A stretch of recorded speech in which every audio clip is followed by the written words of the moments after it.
ये बात उन दिनों की है जब मैं 8वीं और 9वीं में पढ़ती थी।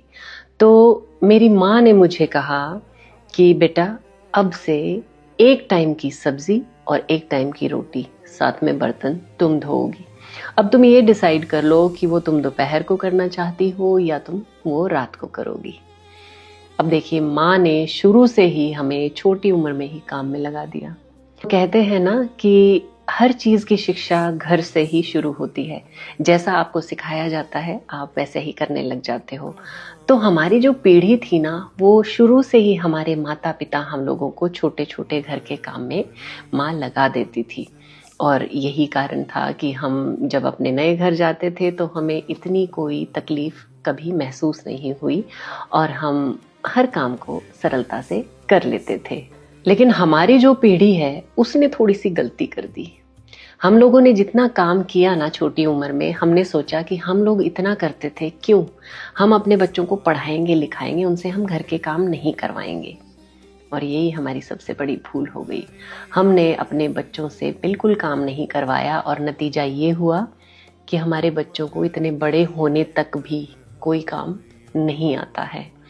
हमने हमारे बच्चों के लिए वो सब किया जो शायद हमें नहीं करना चाहिए था। हम लोगों ने उनकी सिर्फ ज़रूरतें ही पूरी नहीं की, बल्कि हद से ज़्यादा पूरी की।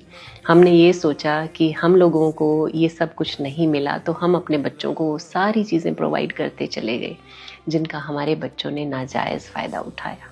हम लोग आज भी जब अपने माता पिता के घर जाते हैं तो हम उन्हीं के हिसाब से उनके घर में रहते हैं, लेकिन हमारे बच्चे हमारे घर आते हैं तो भी अपने हिसाब से रहते हैं और अपने घर जब हमें बुलाते हैं तो हमें उनके हिसाब से रहना पड़ता है।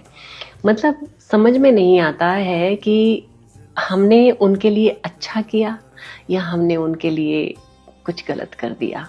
हर माता पिता ये भी उम्मीद करता है कि उनके बच्चे बदले में कम से कम उनसे इज्जत से बोलें, प्यार से बोलें। तो हमारी पीढ़ी के जितने भी माता पिता हैं उन सभी का आज यही, लगभग सभी का यही दुख है कि उनके बच्चे बहुत रिबेलियस हैं। मेरी माँ 93 साल की है और इस उम्र में भी वो मुझे इतनी जोर से झिड़क देती हैं कि मैं उनको उल्टा जवाब दे नहीं पाती। गधों की तरह बच्चों के आगे भी काम किया, सास ससुर के आगे भी काम किया, अपना घर भी संभाला, नौकरी करने बाहर भी गए, लेकिन कुल मिलाकर हमने क्या हासिल किया? कुछ भी नहीं। ना हम घर के रहे, ना हम घाट के।